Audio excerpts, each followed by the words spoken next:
Bueno, vamos a hablar del entorno seguro en la empresa y la salud ocupacional. Así vamos a comenzar. Y estoy con Alessandra Baglio Ramos. Ella es médico ocupacional. @ale_baglio. Bienvenida. Muchísimas gracias. Gracias por estar aquí. No, gracias a ustedes por la invitación. Bueno, eres médico ocupacional. Entonces, Correcto. cuéntanos qué haces. Bueno, mira, la medicina ocupacional es una disciplina multidisciplinaria, ¿no? ¿Qué buscamos nosotros? Buscamos el bienestar y la salud del trabajador dentro de su jornada laboral, ¿no? Aparte de eso, nuestro trabajo se centra mucho en la prevención, ¿sí? Ajá. O sea, no nada más en la medicina curativa, como es la medicina en general, sino en prevenir que tú te enfermes dentro de tu trabajo por tareas repetitivas, por malas posturas, por el uso crónico que tenemos frente a las pantallas. Básicamente eso es a lo que nos dedicamos nosotros. Igualmente, también podemos evaluar cualquier enfermedad que el paciente o que el trabajador está teniendo como una enfermedad común. Bien, ¿y cómo te das cuenta? Bien, fíjate, muchas veces los trabajadores ocupacionales, aparte de estar dentro de un consultorio esperando que el trabajador venga, nosotros solemos hacer rutas, ¿no? Como que vamos dando una vuelta, vamos viendo, evaluando cómo está sentada la persona, cómo está realizando el trabajo repetitivo, las posturas, si sabemos de qué, porque al final como que nosotros conocemos todos los secretos de los trabajadores allá adentro, ¿no? Entonces, el que sé que sufre de la vista, ¿dónde están tus lentes? Sí, el que sé que está trabajando en un área con un ruido aumentado, ¿dónde están sus tapones de oídos? ¿Dónde están sus orejeras, sus cascos? Aquellos que trabajan con guantes, con botas de seguridad. Entonces, yo soy la persona que estoy ahí jalándole las orejas a todos los trabajadores como que, mira, necesito que te protejas porque al final no nada más el trabajador es el que se ve afectado, sino también, pues, toda la ergonomía y toda la empresa como tal en global. Bien, ¿y qué es lo más común que puede pasar, por ejemplo, las personas que trabajan frente a una computadora, que tienen un teclado, que tienen un mouse? Bueno, ahí acá por acá me dejaron algunos utensilios. Mira, fíjate, hay algo muy importante. Me gustaría comenzar con las pantallas, ¿no? Tú tienes... Yo te la presto. Tú tienes, tengo que decirte, tú tienes 01. Ay, ya me rasparon ya. Ya me rasparon ya. Tú tienes 01 en la boleta. ¿Por qué? Fíjate, las pantallas, ¿verdad?, deben estar en una elevación donde el borde superior de la pantalla tiene que estar a nivel de tu vista. ¿Sí? Exacto. Aquí sería lo correcto. Lo correcto sería que el borde superior de la pantalla esté a tu vista o ligeramente un poco más abajo, ¿no? Bien. ¿Por qué? Porque necesito que tu cuello, que tu cabeza esté alineada con el tronco. No podemos estar así, no podemos estar así, porque empiezan las tortícolis, los dolores en cuello, los hombros. Luego, cuando vamos bajando, pues la silla debes estar completamente plegado a la silla, ¿no? Y si esta silla no te da un soporte lumbar, podemos utilizar un cojín a nivel lumbar. Esto tiene que estar así, pegado. Sí, tú tienes que estar así. Claro, estamos hablando de una persona que trabaje 8 horas frente a un computador, ¿no? Algo más de trabajo de oficina. Bien, luego tenemos los hombros. Los hombros no podemos estar así con los hombros elevados. Tenemos que bajar los hombros, tener los hombros relajados. Luego bajamos con los brazos. El codo tiene que tener un ángulo de 90 a 120 grados, ¿ok? No podemos estar ni así ni así. Entonces, en 90 grados nos colocamos con esto, el mouse, el teclado, y la muñeca tiene que estar alineada. Hay algunos trabajadores que trabajan así. Sí. Entonces, hacer esto acá sí es muy perjudicial para la salud. Te puede dar una tendinitis, te puede dar un síndrome de túnel carpiano, ¿no? Acá tengo otro utensilio, el mouse, entonces es básicamente lo mismo que te estoy diciendo, ¿no? tengo que tratar de que esté totalmente recta. Inclusive esta mesa podría estar un poquito más abajo, ¿no? Lo que pasa es que yo soy chiquitica. Claro, claro. Claro, Okay. y esta mesa, bueno, es de estudio. Estamos hablando de la oficina. De una oficina. Ajá. Luego seguimos bajando, ¿verdad? Y los muslos deben estar paralelos al suelo. Las rodillas tienen que tener igualmente 90 grados y lo ideal es que tus pies lleguen al suelo o si no tengas un reposapiés, ¿sí? Es importante. O sea, por ejemplo, yo aquí también tengo 0,1 en la boleta porque no llego al suelo, ¿no? Pero entonces en este caso sería positivo que yo tuviera un reposapiés para que el ángulo de la rodilla sea de 90 grados igualmente. Ah, bien. ¿Y cómo hacen las personas que de pronto no están en una oficina y tienen que trabajar de pie? Sí, básicamente es lo mismo también, corazón, solamente que en vez de estar sentados, vamos a estar parados, pero por ejemplo, los pies, ahí sí es necesario que tengamos un reposapiés, ¿sí? Para que tú te plantes con uno de los pies, reposes uno y cada 20 minutos estés cambiándolo. Entonces cambiamos de pie. Por ejemplo, las cajeras. Sí, hay algunos cajeros en la farmacia, vamos a poner un ejemplo. Entonces es necesario que dentro de su lugar de trabajo hayan reposapiés, igualmente que mantengan un 90 grados con el escritorio o ellos tienen el mostrador, ¿sí? Y igualmente también hacer pausas. Eso es súper importante en cualquier trabajador, sea lo que sea que haga, ¿no? Nuestra recomendación como médicos ocupacionales es que al menos usted tome un descanso de 15 a 20 minutos cada 2 horas durante su jornada laboral, ¿no? Ok. Que pares. 15, 20, ok. 15, 20 minutos cada 2 horas, ¿sí? Que pares, que vayas al baño, que si puedes sales un momentico al exterior, veas la luz del día, estires un poco el cuerpo, te muevas, hay algún movimiento articular, no siempre lo mismo, porque si pasas 8 horas sentada sin pararte, entonces te podrás imaginar. ¿Y qué estiramiento se puede hacer en esa pausa? En esa pausa, mira, en las pausas activas es muy importante primero iniciar los movimientos articulares, ¿ok? O sea, primero tengo que mover la articulación del cuello. Entonces, ¿qué podemos hacer? Movimientos hacia la derecha, hacia la izquierda, hacia la derecha, hacia la izquierda. La idea es mantener esos movimientos de 5 a 10 segundos, ¿ok? Realizar movimientos circulares, exacto. Lentamente cambiar la dirección, ahora hacia el otro lado, exactamente, exacto. Me suena. Luego, importante, los hombros, darle movilidad a los hombros, igualmente movimientos circulares, hacia atrás y ahora hacia adelante. Eso, muy bien. Ok. Igualmente mover nuestros brazos, estirar hacia un lado, ok. Estirar el otro brazo hacia el otro lado, ok. Luego vamos con las muñecas, movimientos circulares, primero para calentar las articulaciones, luego podemos acá, hacia abajo, muy bien, igualmente de este lado, hacia acá. Todos estos movimientos no son tan rápidos como lo estamos haciendo. La idea es que mantengamos la postura de 5 a 10 segundos por cada movimiento, ¿sí?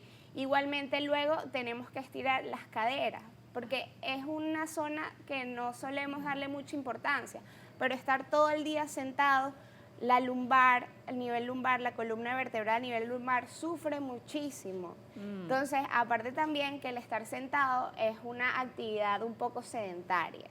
Entonces, empezamos a ganar kilitos, pasamos todo el día sentados.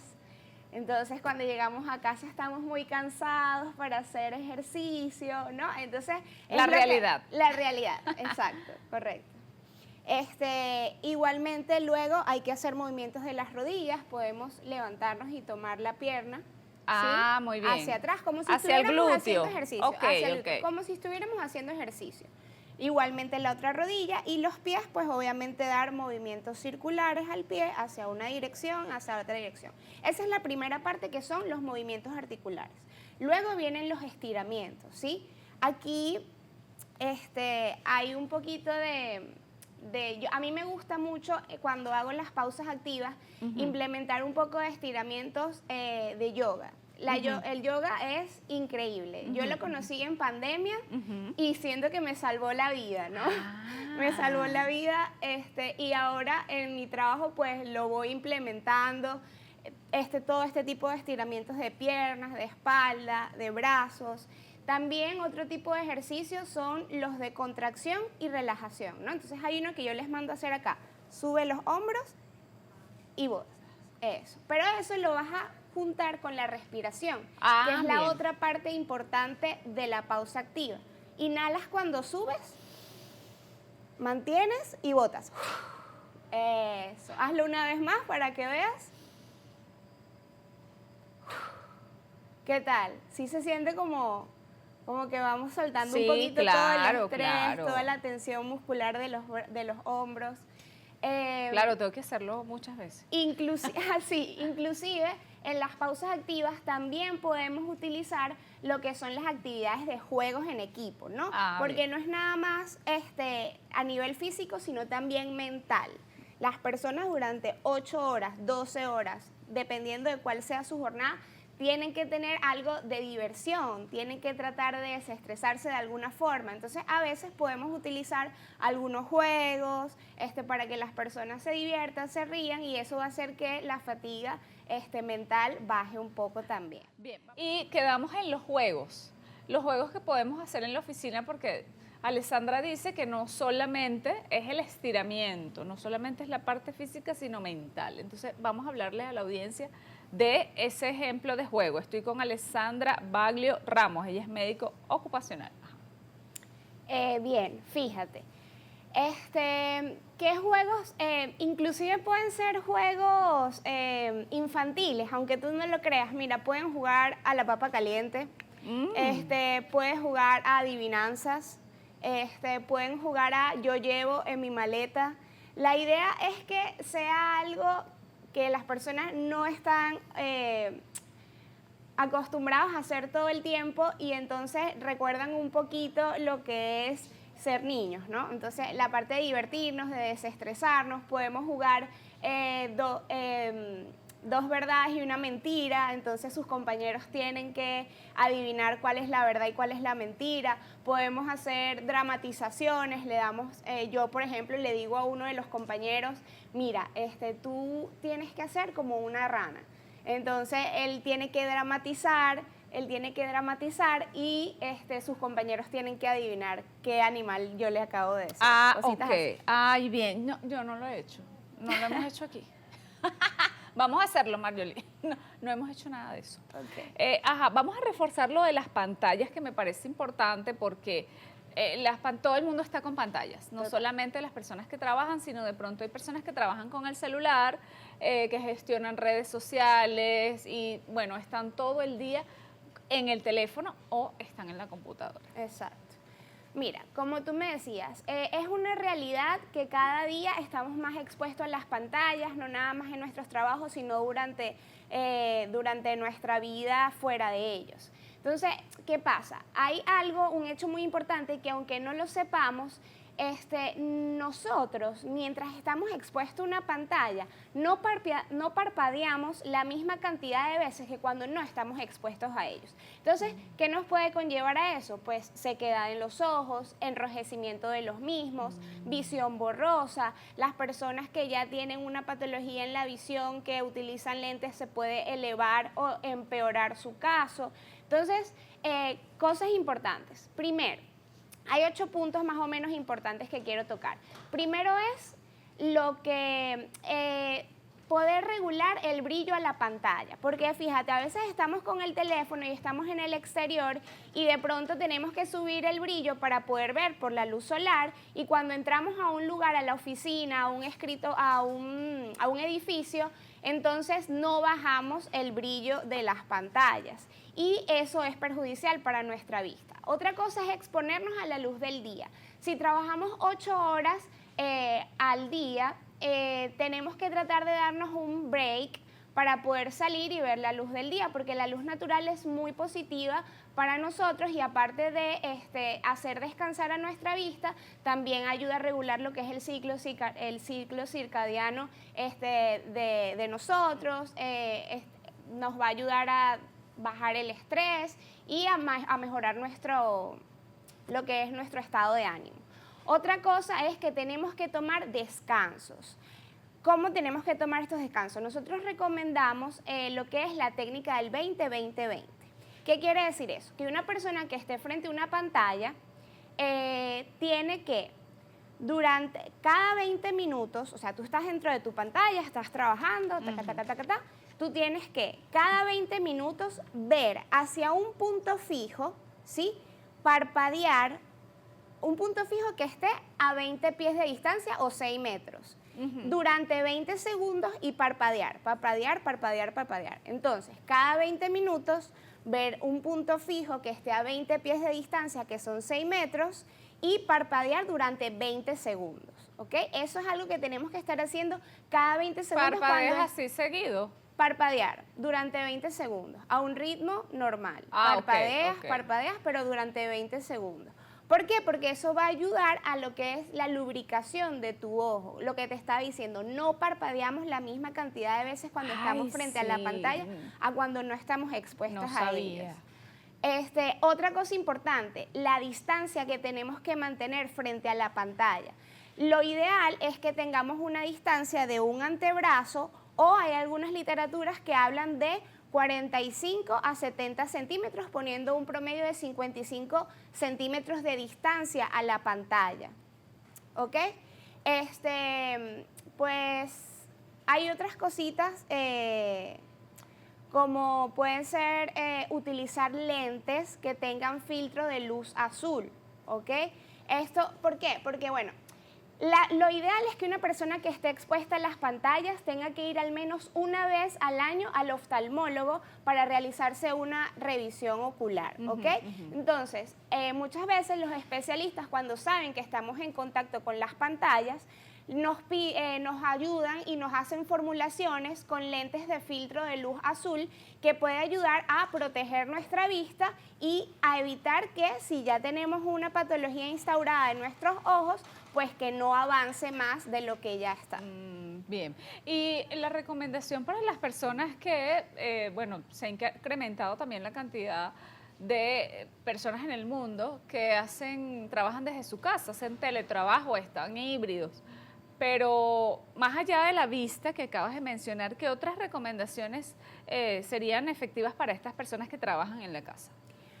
Bien, fíjate, las personas que tienen teletrabajos son todo un reto para nosotros los médicos ocupacionales, ¿no? Porque son personas que no podemos tener nosotros, estar revisando cómo lo están haciendo, porque fíjate, ellos tienen muchos riesgos ergonómicos. Nosotros no sabemos si en casa esa persona tiene una silla lo suficientemente apta para que esté trabajando frente a una pantalla. Nosotros no sabemos si la iluminación del lugar donde ellos están trabajando sea la adecuada para que no tenga repercusión en su vista. Nosotros, inclusive hasta la seguridad, hay algunas personas entonces que tienen la computadora, el cargador del teléfono, el cargador entonces se paran y se pueden tropezar con los cables, se pueden caer. Y el riesgo más importante que tenemos actualmente es el aislamiento social. No tienen compañeros de trabajo, no interaccionan socialmente con nadie. El nivel de estrés puede elevarse, entonces no colocan límites. ¿Hasta qué hora voy a trabajar? ¿Voy a tomar un descanso? No, porque como estoy en mi casa, entonces no descanso, trato de trabajar lo máximo posible para ser más eficiente, porque tengo que entregar. Entonces, ese tipo de cosas, de verdad, los teletrabajos son muy geniales, de verdad, porque bueno, están ayudando a muchas personas que inclusive pueden trabajar desde sus casas, si tienen chicos, si tienen hijos, o alguna mascota que cuidar, pero es realmente un reto para los médicos ocupacionales. Bien, ¿y cómo sería una silla adecuada? ¿Cuál es la descripción de una silla con la ergonomía correcta? Ok, lo más importante de todo es que que podamos hacer contacto desde nuestros hombros hasta nuestra zona lumbar con la silla y que tenga soporte lumbar. Por eso era lo que yo te decía, si hay alguna silla que no tiene soporte lumbar, podríamos inclusive hasta colocar un cojín, ¿sí? Para que allí nuestra espalda tenga ese soporte para poder realmente poder estar erguidos. Fíjate, ¿ves? Exacto. Esa silla tiene soporte lumbar. Estás viendo como la curvatura de la columna y la silla también tiene una curvatura. Y acá, bueno, está muy mal, la persona lo está haciendo mal porque no está teniendo contacto directo con todo lo que es la espalda en la silla. Fíjate, ese es el reposapiés, ¿te diste cuenta? Sí. La persona no llega al piso como tal, pero hay un reposapiés que permite que la pierna tenga un ángulo de 90 grados. Igualmente, fíjate, esto es importante para las sillas también, que la persona pueda, el posabrazo, que pueda colocar el antebrazo acá. Fíjate que en el teclado la muñeca con la mano está completamente recta, ¿sí? El teclado tiene creo que no lo tiene, pero para que el teclado tenga una angulación donde yo no tenga que hacer esto ni hacer esto, ¿sí? Bueno, y básicamente eso es lo que debería tener. Bien, ¿y qué ejercicios pueden hacer o qué medidas pueden tomar, digamos, de hoy en adelante, la persona que te está escuchando, para el tema de socializar? Porque hay trabajos que, bueno, son híbridos, las personas trabajan en su casa y van a la oficina 2 veces a la semana. Estas personas que están solamente con teletrabajo. Bueno. ¿Su pausa activa cómo es? Su pausa activa. Sí, es que es realmente un reto, como te lo estoy diciendo, porque tiene que ser que la persona esté realmente interesada en tratar de mantener su salud durante su jornada laboral.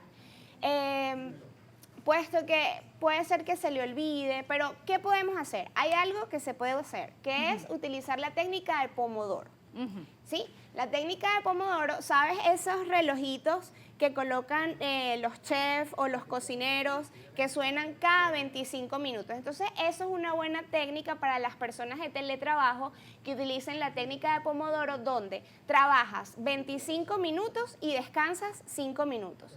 Trabajas 25 minutos y descansas 5 minutos. Eso podría a la persona darle tiempo de pararse, estirarse, ir al baño, ver por la ventana y volver de nuevo a lo que sería la concentración neta en su trabajo durante 25 minutos y 5 minutos de descanso.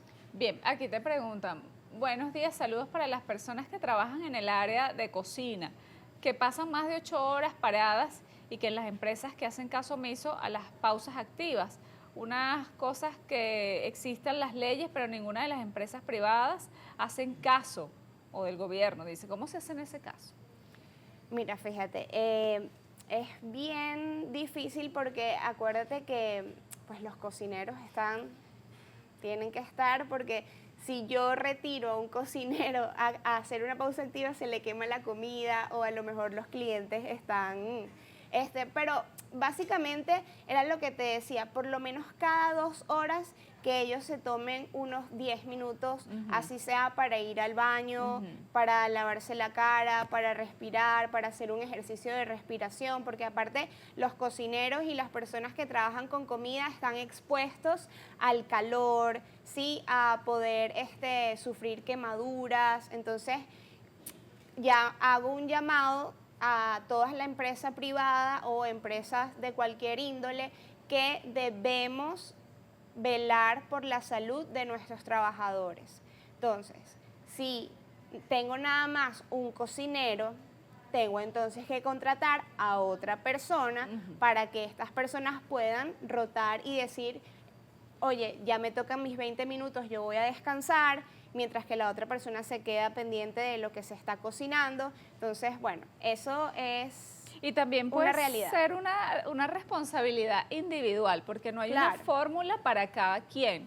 Si yo Total. edito videos en mi casa, puedo editar un video y mientras se está renderizando, el que edita video sabe, puedo hacer otra cosa. Claro. Es decir, uno hace unas cosas y se levanta y hace otras. En la cocina igual. Yo creo que, bueno, si no lo haces, vas a ser el más afectado, ¿no? Totalmente. Eso Era es lo que, individual. era lo que te estaba comentando. O sea, tienes que hacer conciencia tú mismo y decir, mira, trabajé 2 horas o 60 minutos, 90 minutos, voy a tomarme 10 minutos de descanso, voy a parpadear, voy a salir a respirar aire fresco. Es un trabajo muy personal de nosotros si ya nuestras empresas como tal pues no se interesan en hacerlo.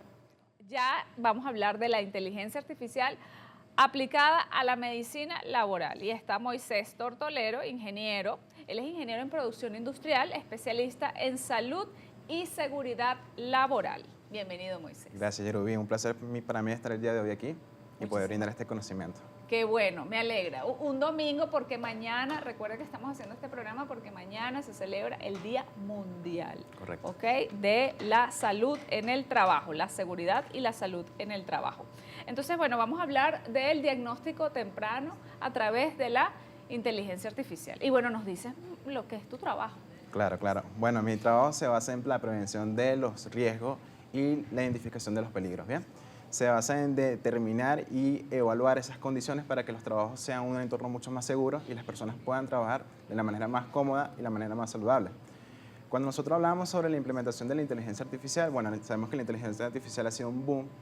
Yo creo que es un impacto tan grande como lo fue Google. La gente empezó hace unos años atrás a ver qué era lo que es un chatbot, donde podías conversar con una máquina y anteriormente solamente lo veíamos en la película, hoy en día es una realidad. Y esto nos permite realmente evaluar y evolucionar el segundo paso. Con esto viene lo que es la implementación de las tecnologías. Bueno, hoy tenemos en día un dispositivo en la muñeca que te puede medir el pulso, un anillo que te puede medir también los ritmos cardíacos, los signos vitales, y eso te permite almacenar una gran información de data que puedes ir monitoreando durante lo que viene siendo las jornadas laborales. Y eso lo monitorea el ingeniero industrial. La parte de servicio de seguridad y salud en el trabajo, tanto como también la parte del servicio médico, ¿bien? Va de la mano. Esto empeñado según las características de cada función de los puestos de trabajo. Bien, y cuando se habla de seguridad, esa seguridad tiene que ver con el espacio físico, con el entorno, Correcto. con la persona. Sí, efectivamente cuando nosotros hablamos de seguridad, efectivamente hablamos del entorno, cuáles son las condiciones que nosotros evaluamos para que el trabajo se pueda cumplir de la manera más segura. Ejemplo, en la parte de nosotros de seguridad industrial, nosotros tenemos una parte que se llama los trabajos especiales, que son trabajos específicos, llámese trabajos en alturas, trabajos en caliente, trabajos con espacios confinados, materiales peligrosos. Y para ello, para que esos trabajos se puedan cumplir, efectivamente tienen que pasar por un proceso. Van para servicios médicos, se toman la atención, sabemos si la persona ha desayunado, si ha comido, si tiene algún antecedente de una enfermedad que pueda afectar esa función. Y bueno, fíjate que incluso ahora con la inteligencia artificial se puede implementar dispositivos que puedan medir el ritmo cardíaco. Si la persona está trabajando en altura, pues puede tener un anillo, sin más nada, aparte de su equipo de protección personal, que pueda medir los síntomas, los signos y saber si la persona puede estar fuera de base o si de repente estando allá arriba puede sufrir una taquicardia y efectivamente nosotros aplicar los métodos de rescate o los protocolos de emergencia. Bien, y ustedes como empresa de Grupo FASMED, ¿cómo han visto la receptividad de la gente, de las empresas con la inteligencia artificial? Porque, bueno, necesita información de cada una de las personas. Sí, correcto. Fíjate que nosotros apenas somos esa empresa que está innovando en esta materia como tal. Ajá. Estamos implementando lo que es este proceso y realmente es un tema de cultura principalmente. ¿Por qué? Porque las personas desconocen, años atrás no sabíamos lo que era la inteligencia artificial, hoy en día estamos empezando a ver que esta información puede almacenar grandes cantidades de datos y que las personas con un simple clic pueda visualizar su información en tiempo real. Entonces es una implementación increíble. Bien, y las personas se están comunicando a través de WhatsApp, por la llamada telemedicina. Sí, la telemedicina es un boom que ha cambiado realmente el panorama de lo que es la seguridad y salud en el trabajo. y también la parte médica. ¿Por qué? Porque te permite estar en cualquier parte del mundo y tú con llenar solamente una encuesta puedes solicitar que un médico o un especialista se conecte contigo y puedes separar entre la emergencia y la urgencia. Si es una urgencia, bueno, yo voy a decir, me siento con gripe, tengo fiebre, directamente un médico te va a llamar y te va a evaluar. Pero ahí tenemos que tener en cuenta los entornos de comunicación, la señal, el teléfono, porque de repente en la cámara no pueda visualizar bien y siempre el médico te va a indicar que vayas directamente para que te puedan hacer un examen fijo o presencial. Bien, aquí tengo la IA en la gestión de las emergencias y, bueno, se me viene a la cabeza el tema del burnout, o sea, el cansancio, el agotamiento ya al límite. ¿Eso se puede evitar? ¿La IA lo puede identificar antes que la persona llegue a ese punto? Sí, indudablemente el historial clínico te permite llevar una secuencia y una historia de las personas. Cuando nosotros podemos identificar, ejemplo, si una persona entra a un centro de trabajo donde sus condiciones ya son visibles en el examen médico, podemos empezar a determinar cuáles van a ser o podemos priorizar cuáles van a ser sus principales enfermedades que puedan proceder o que se puedan complicar durante el proceso. Entonces, mediante la implementación de equipos especiales, podemos llevar ese monitoreo para poder determinar si esa persona se puede complicar con el transcurso o la exposición a sus puestos de trabajo. Y eso me imagino que también tiene que ver con el liderazgo, ¿no? Con el líder que tenga. Sí, el liderazgo principalmente es un punto fundamental, porque de ahí nace lo que viene siendo la visión 360 de todo el ambiente laboral. El aplicamiento de la actividad, el aplicamiento de la jornada, el aplicamiento de las nuevas tecnologías para que se pueda desarrollar lo que es un ambiente de trabajo seguro. Bien, y la comunicación, las charlas, porque también hay personas que no hacen caso. Correcto.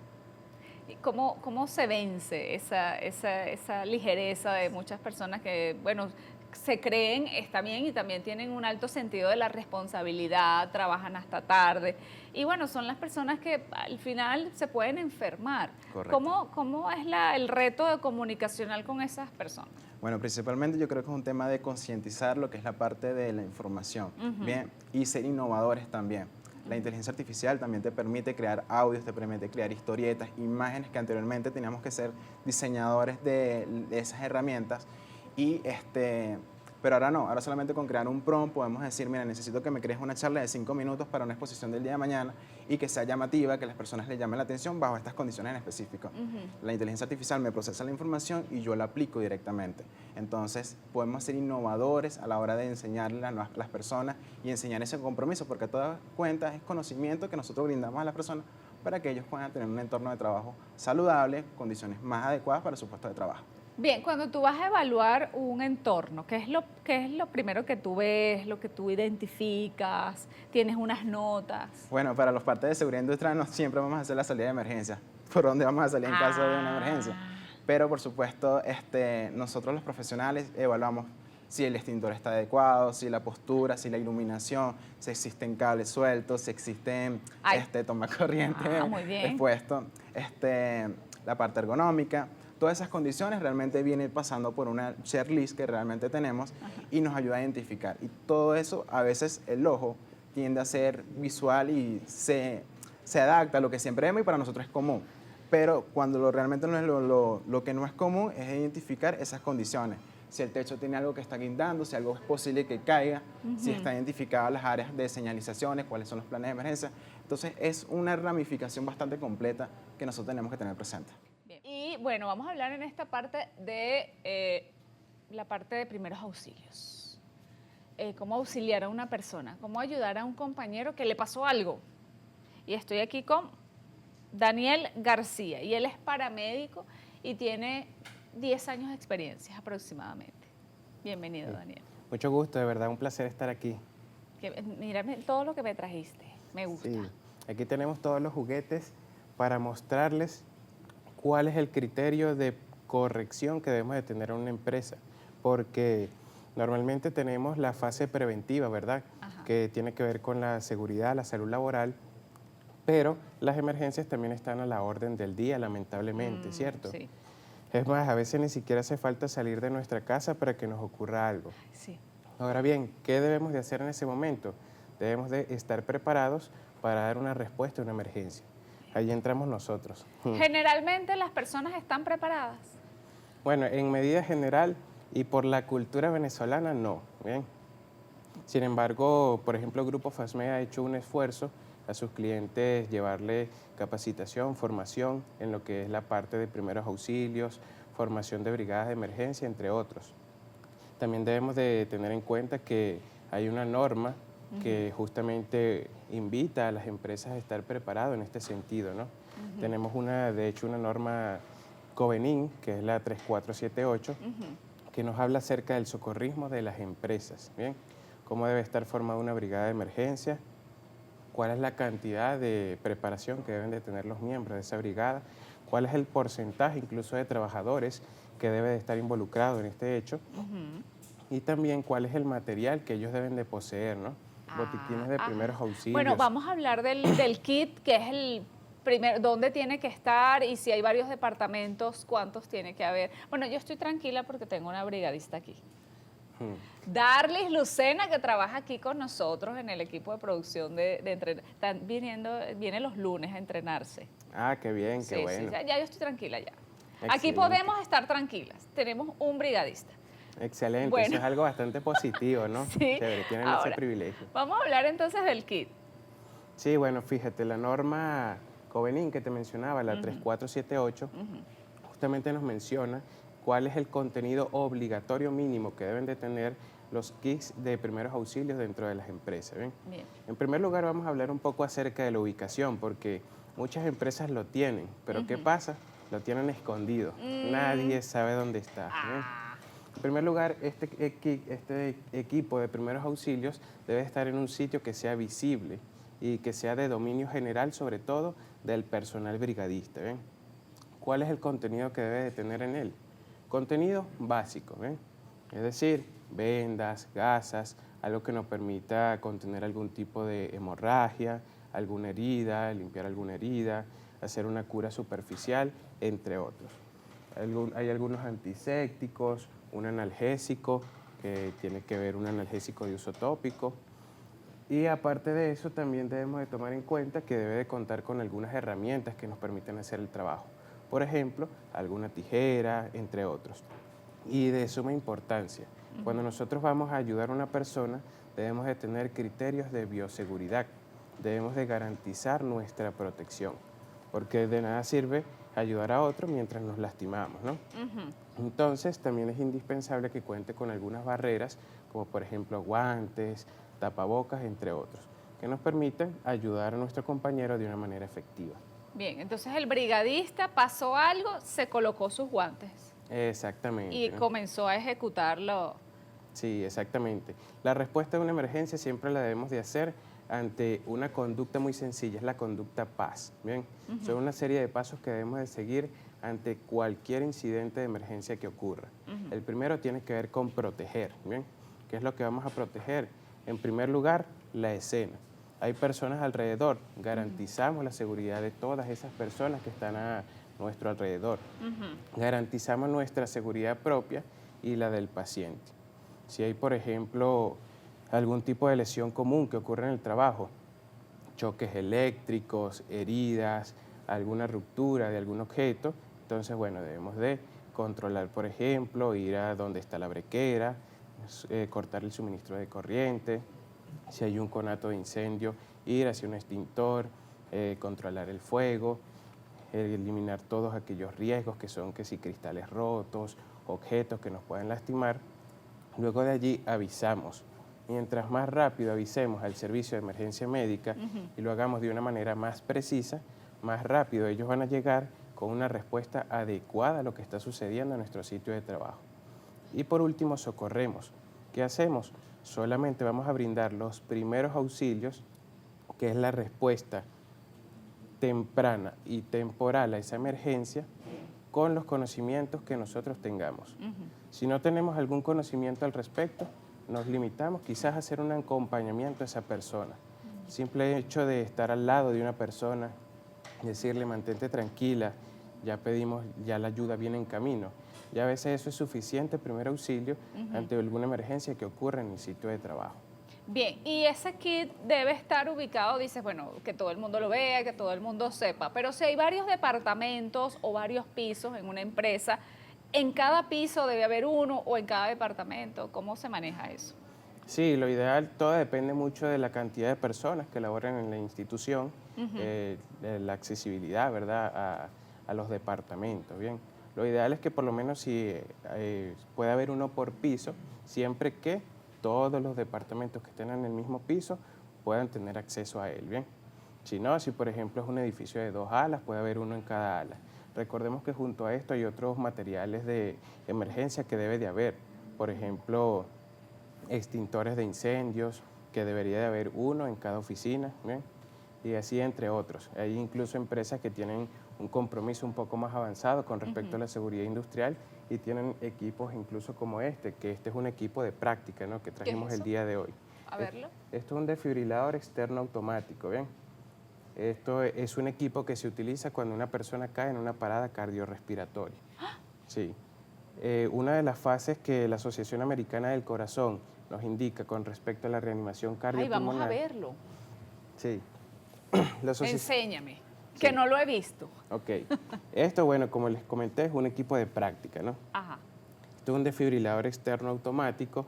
La Asociación Americana del Corazón nos indica que para un RCP de calidad debemos de tener una desfibrilación temprana, ¿bien?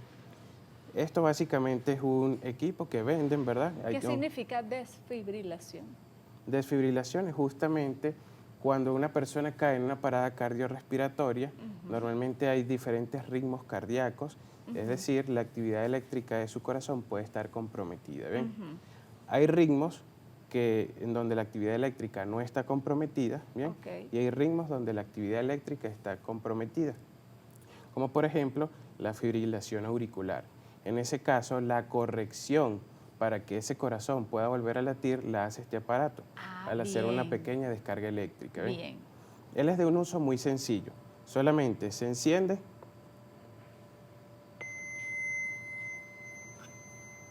coloque las almohadillas sobre el pecho descubierto del paciente. una vez Enchufe encendido, el conector de las almohadillas junto a la luz titilante o destellante. una vez encendido el equipo, él nos va a dar las instrucciones que debemos de seguir para su uso. Allí, por Coloque ejemplo, las almohadillas, enchufen el conector. aquí, por ejemplo, nos está indicando que debemos de enchufar las almohadillas en el conector.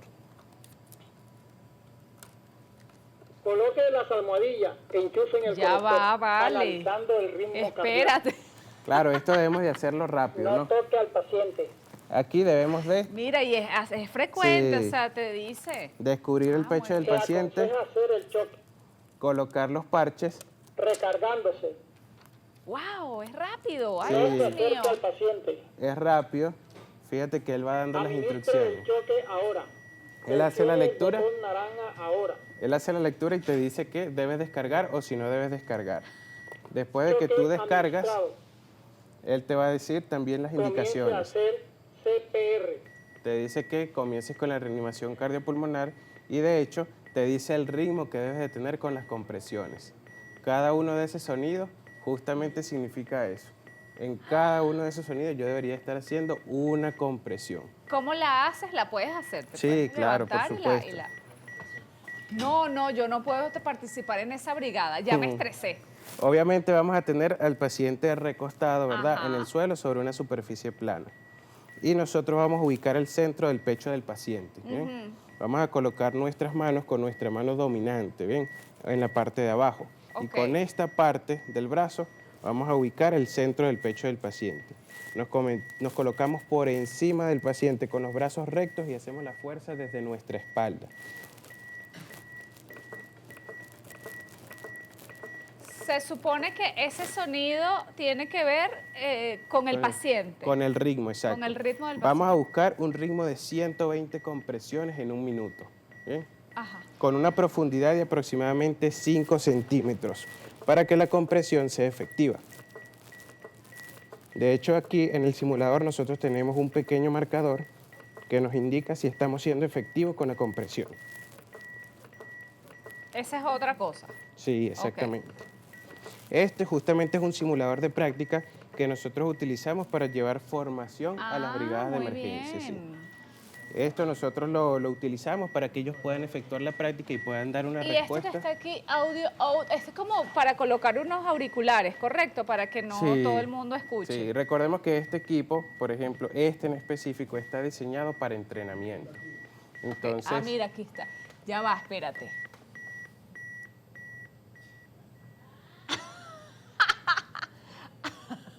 Se estresaron. Bueno, ya, mira, bajas el volumen y ya. Sí, Muy bien. exactamente. Mira, bueno, es que yo soy curiosa. ¿Y esto que está aquí qué es? eso es para conectarle una fuente de poder. Él ahorita está trabajando con baterías, pero también funciona con una fuente de poder directa. Ok, aquí tengo una pregunta. Seguimos conversando con Daniel García, él es paramédico del grupo FastMed. Buenos días, ¿cada cuánto se deben reemplazar las medicinas en el botiquín de primeros auxilios? Trabajo en una empresa de alimentos. Sí, todo ello depende, bien. Cada uno de los insumos tiene su fecha de caducidad. La idea es por lo menos cada 6 meses hacerle una revisión al botiquín de primeros auxilios, verificar todo lo que es la fecha de caducidad de todos los implementos y hacer el reemplazo a los que estén próximos al vencimiento. ¿Bien? Debemos recordar que dentro de este botiquín no hay ningún tipo de fármaco, no hay ningún tipo de medicamento. Lo único que podemos tener es un analgésico de uso externo que es de uso tópico. Recordemos que la administración de fármacos es una facultad directamente de los médicos, ¿no? Entonces se requiere, incluso para el personal prehospitalario, el que brinda atención de emergencia, se requiere la autorización o puente biomédico para la administración de un fármaco. Mucho menos deben de hacerlo los brigadistas. Los brigadistas dan un primer auxilio que es una respuesta temporal e inmediata a la lesión del trabajador. ¿Bien? Bien, si hay un esguince para, por ejemplo, para el dolor, no, mira, tómate esta pastilla. No, simplemente utilizamos el analgésico de uso tópico, Ok. ¿no? Que es lo que vamos a tener en ese botiquín. Y recordemos que cuanto más pronto demos nosotros la llamada al servicio de emergencia médica, más pronto vamos a tener la respuesta para la solución definitiva. Bien, puede que a través del servicio de emergencias médicas el operador nos dé alguna recomendación, alguna instrucción. Si tenemos la autorización de ese operador o de un médico directamente, a través de ese puente de telemedicina podemos administrarlo, de resto no. Bien, Bien, en el caso de bajadas, subidas de tensión. Sí, bueno, en ese caso debemos recordar siempre, ¿verdad?, que nuestra intención con el paciente es que nosotros vamos a ir haciendo una valoración a la vez que vamos haciendo los correctivos, ¿no? Entonces, dentro de la valoración del paciente está, por ejemplo, en una medida inicial, hacer el control de alguna hemorragia importante, alguna herida que tenga, aperturar la vía respiratoria. Eso lo utilizamos, por ejemplo, haciendo una maniobra que se llama maniobra frente-mentón. Recordemos que cuando una persona quizás pierde la conciencia o está bajo un nivel de estrés de ese tipo, ¿verdad? Por ejemplo, con un problema en lo que tiene que ver con su tensión arterial, si ella se desmaya, la posición natural o rígida del cuello puede hacer que la lengua obstruya el paso de aire a las vías o a los pulmones. Entonces hacemos la maniobra frente-mentón o otra maniobra que se llama tracción mandibular, en caso de que haya un compromiso a nivel de la columna cervical del paciente. Debemos de valorar la respiración, debemos de valorar la calidad de pulso. Si tenemos un tensiómetro, es bueno que los brigadistas aprendan cómo ciclar la presión arterial, ¿bien?, para manejar esa información cuando despachen al servicio de emergencias médicas. Si está bajo un criterio de hipotensión arterial, es decir, que sus valores están por debajo de los valores normales, podemos colocar al paciente en una posición que se llama posición Trendelenburg, ¿eh? Que es que básicamente subimos sus dos piernas en un ángulo de 45 grados para mejorar un poco la circulación del paciente, ¿no? En caso contrario, que sea un caso de hipertensión arterial, debemos de procurar colocar al paciente en un sitio tranquilo, relajado, con buena ventilación y hacer seguimiento a que no tenga ningún tipo de alteración, brindar apoyo emocional. Recordemos que muchas de las crisis hipertensivas que ocurren son debido a componentes emocionales, ¿bien? Entonces es importantísimo que apoyemos al paciente en ese aspecto y esperemos la ayuda del servicio de emergencias médicas. Ahora, con respecto a cuando las personas se le baja la tensión, no has mencionado algo que yo siempre veo, es que la gente busca un caramelo Okay. y se lo dan a la persona. Sí, bueno, usted sabe que hay muchos remedios de la abuela, ¿no? Sí, en este ámbito, pero muchas veces puede ser contraproducente, ¿bien? Ah. Recordemos que quizás nosotros podemos ciclar la presión arterial, ¿verdad? Y podemos ver que la presión arterial está baja o alta, ¿bien? O a veces ni siquiera tenemos acceso a esa información, sino que sospechamos, pero puede haber otras causas detrás de ello. Puede haber incluso una hiperglicemia que esté haciendo que la persona tenga esos síntomas de debilidad, de desmayo, ¿bien? Y entonces si nosotros quizás colocamos un caramelo, un poco de azúcar debajo de la lengua, lo que vamos a empeorar la situación de la persona en ese aspecto, ¿bien? ¿Qué medidas tomar cuando una persona está pasando por una rabieta? Pasa mucho en los trabajos. Ah, bueno, sí, ahí sí es una situación complicada, ¿no? Recordemos que también actualmente, de un tiempo para acá, se está manejando un aspecto que son los primeros auxilios psicológicos, ¿bien? Es decir, que personas se forman también dentro de herramientas para ayudar a las personas a manejar situaciones complicadas, traumáticas que afrontan en su vida, ¿no? Quizás conocer un poco acerca de esas herramientas nos permite a nosotros hacer un abordaje de esa persona y ayudar a calmarla, ¿ven? Recordemos que en ese tipo de cuestiones emocionales, nuestra primera intención para ayudar a la persona es justamente ayudar a estabilizar sus emociones, a que mantenga la calma, ¿ven? Y eso puede ocurrir no solamente por un incidente netamente laboral, puede ser por una noticia que recibió la persona, por una situación que afrontó en su vida en ese momento, de la cual le notificaron, entre otros. Entonces es importantísimo eso. ¿Cómo saber cuando alguien está pasando por un infarto? ¿Qué hacer? Bueno, para llegar a diagnosticar un infarto, ¿ven? Eso debe de hacerlo un servicio de emergencias médicas y lo hace no solamente a nivel de lo que tiene que ver el examen físico, sino también a nivel de paraclínicos. Se requiere, por ejemplo, un electrocardiograma de 12 derivaciones, ¿ven? ¿Qué debemos de hacer nosotros si, por ejemplo, una persona nos refiere un dolor intenso en el pecho, que nosotros presumimos que pudiese ser característico de un ataque al corazón? Bueno, nosotros debemos de llevar a la persona también a un sitio tranquilo, a que permanezca en calma, ¿bien? Tratar de que la persona no haga peso, no haga ningún tipo de esfuerzo, nada por el estilo, ¿bien? Sino que se mantenga completamente relajado mientras llega el servicio de emergencias Brazos, médicas. nada de eso. ¿Qué? No, nada de eso, solamente que se mantenga totalmente tranquilo, que no camine, no se mueva, nada por el estilo. Tranquilo, en un sitio con buena temperatura y, como siempre he recalcado, llamar de inmediato al servicio de emergencias médicas para que dé la respuesta lo más rápido posible. Bien, aquí, ¿qué hacer en caso de una convulsión de un trabajador o trabajadora? En el caso de una convulsión, también debemos de primero resaltar que hay prácticas, por ejemplo, las personas suelen que si forzar la mandíbula del paciente, colocar algún objeto en la boca, nada de eso debe hacerse, ¿no? Recordemos que las convulsiones normalmente se caracterizan, ¿verdad?, por movimientos de contracción y relajación muscular, ¿bien?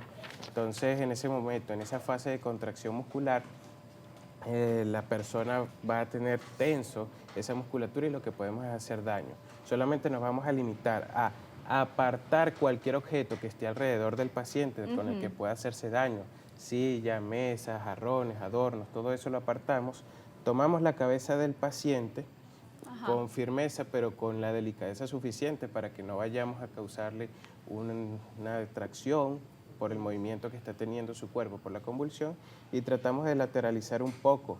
En caso de que vomite el paciente, no vaya a broncoaspirar ese vómito, ¿eh? Solamente lateralizamos un poco la cabeza del paciente, ya apartando todos los objetos con los que puede hacerse daño, ¿eh? Y si la convulsión no para, ¿cómo hacen las personas? Enseguida inicie un proceso convulsivo, debemos de nosotros garantizar que se llame al servicio de emergencias médicas. Alguien llama y alguien Sí, está exactamente. ejecutando la emergencia. Claro, por ejemplo, estamos nosotros dos, por favor llama al servicio de emergencias médicas y yo acciono a efectuar el control del paciente, ¿bien? Bajo ese criterio, retiramos los objetos con los que puede hacerse daño y lateralizamos un poco la cabeza del paciente, ¿bien?